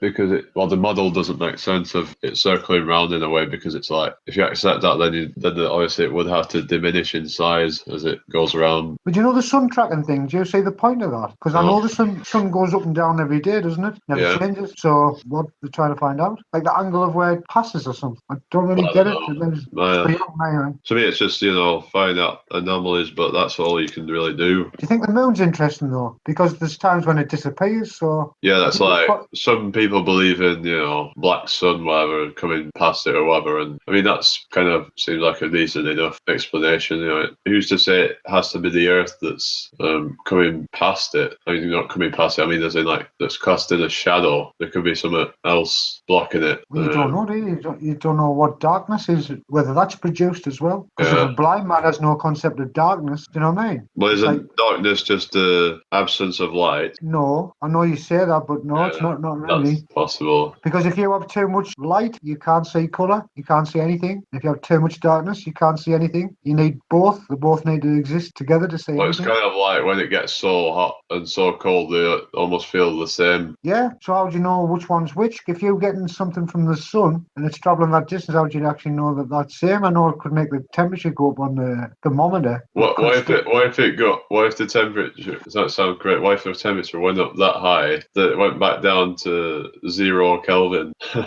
Like it would just be like a loop. It would just loop back around to 0. If it got up that high, it would just. But that was the case because hot and cold are two different things. I mean, to me, cold is it's the same, isn't it?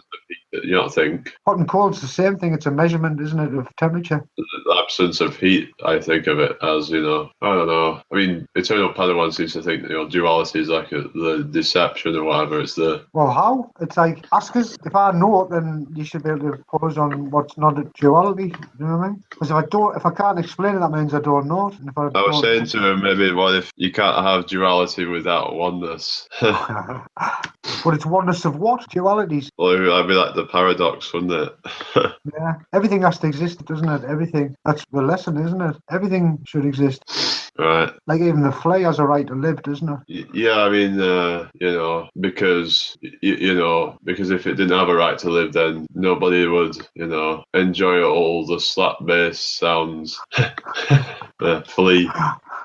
Sometimes it takes a while for me, Jamie. It takes a while for me to kick in. I'm a week behind. Yeah, I'm keeping your brain ticking. Here's one for you. Do you know that 6-dimensional thing? So you see all sides of the cube at once, right? So to take it into another dimension, we would see all 6 sides of the inside of the box at the same time, wouldn't it? Problem is, in this dimension, we can't even perceive that. So, but if you could, to visualize that, you'd have to be able. You'd have to be in that dimension to perceive it. Yeah. You can't perceive. Well, you can't perceive 2 or whatever, like the lower dimension without, or can you? Well, see, you triangulate something, so you use 3 points to triangulate, like GPS, don't you? But that's on a flat plane. So if you're thinking multi-dimensional, 6 dimensions for the cube, the inside of the cube, you'd also need another cube to triangulate a point, wouldn't you? So the 3 6s.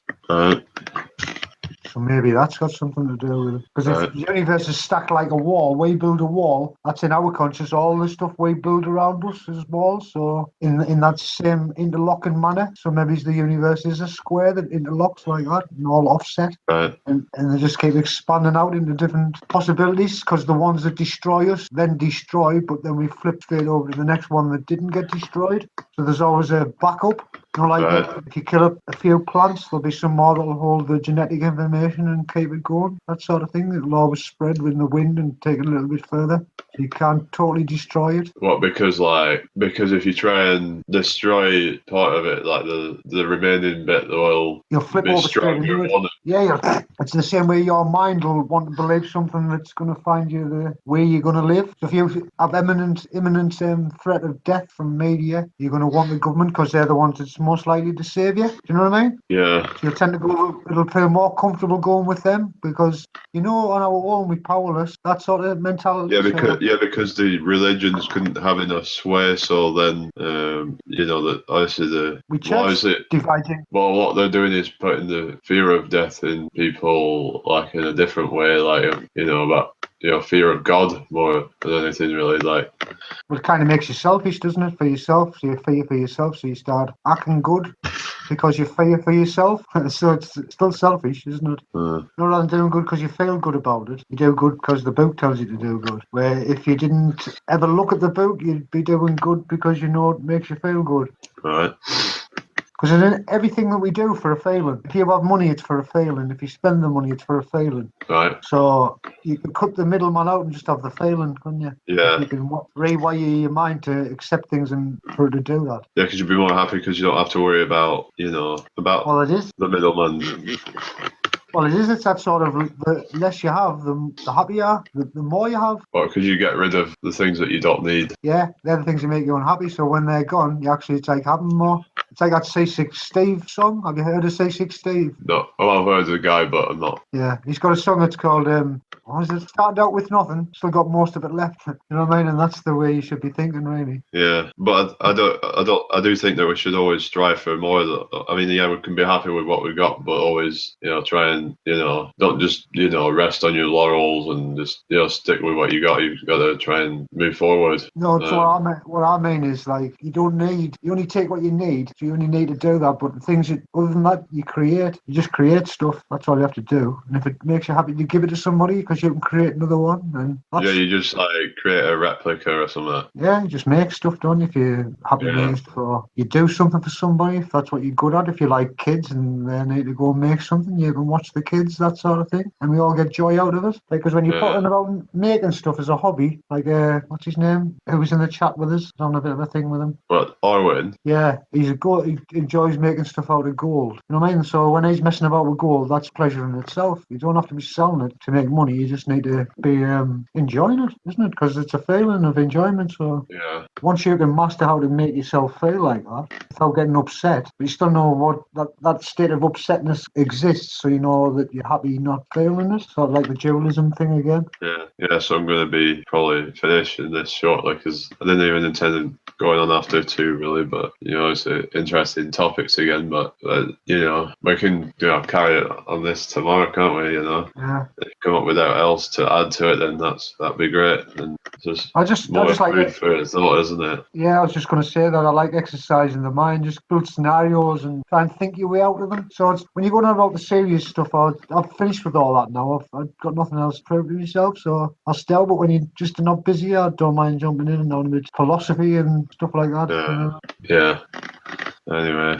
Yeah, I'll get off. But it's been thanks for coming on again and sharing your ideas. I like talking to you, Jimmy, because you're a deep thinker as well. Do you know what I mean? About some ideas about sometimes. Yeah, because you usually just like hang around and chat or whatever and absorb all the information, don't you, and stuff. Yeah, I just try and see from other people's point of view sometimes. Yeah. All right, then, Jimmy, I'll get off now. Let you close it down. Oh yeah, are you going to be going to that Blackpool thing? Yeah, I don't know. Are you? I think so. Because I might if you are, but it's like you're the only one who already knows. So, you know what I mean? I don't know. I was told it was on the 8th of July or something. Yeah. Who's going, like, do you know? I think, as far as I'm aware, Gav and Fiona are supposed to be going, but I'm not exactly sure who else, but it'd be great if I get to meet new people that I've not really kind of seen before. That's the whole point, really.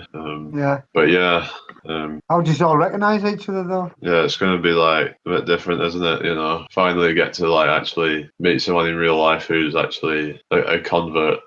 I was saying to my mate today, I says, do you know anybody else who's a flat earth? He says, I've heard of one other. Do you know what I mean? I think we're all pretty like far and few between, aren't we? Because I just met someone who I've talked to about it, but we're like, oh yeah, I believe in that as well. Obviously, that's not. But it's like I do think that soon it's going to get to the point where everybody knows somebody in their day-to-day life and if we can get to that point, then that'll be when it reaches that critical mass, because it's like people can't ignore it anymore. It's something that there's gets to the point where there's too many people that are believing in this for it to not have any credence to it. Well, do you know, I was trying to come from this from a different angle, so I've had plenty of time to think. So, like I says, some of these other things on these YouTube channels have really high numbers, and it's just for other stuff. Yeah.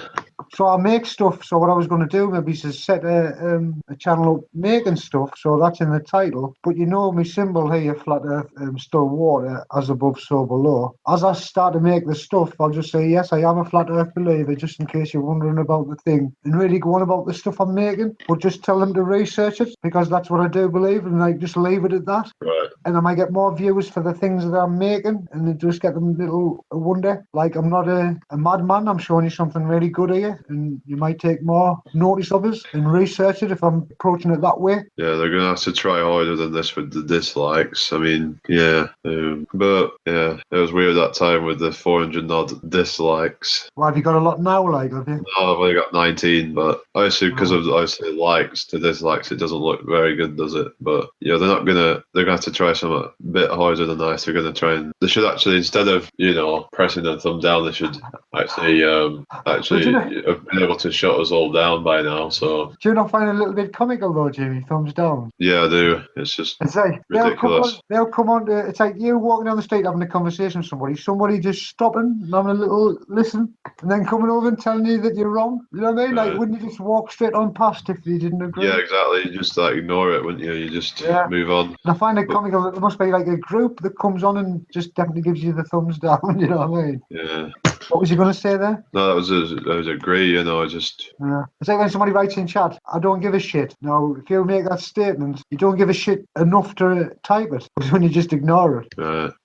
You haven't just read it, have you? No. I've actually only had one of my mods in tonight.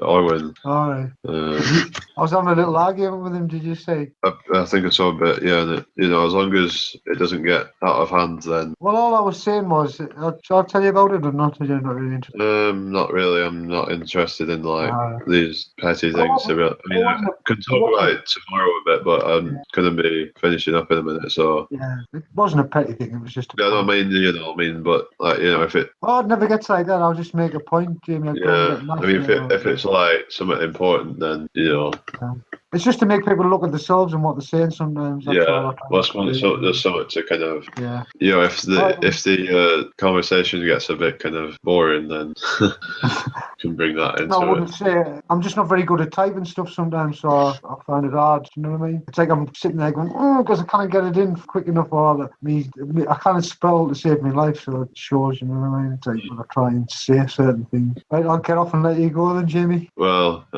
so you've been cursed with bad spelling. Yeah, but it doesn't. That means it doesn't work on us. That's the thing, doesn't it? Kind of ironic, isn't it?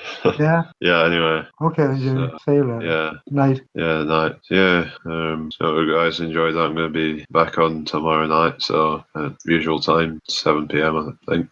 So yeah. Till next time. Peace.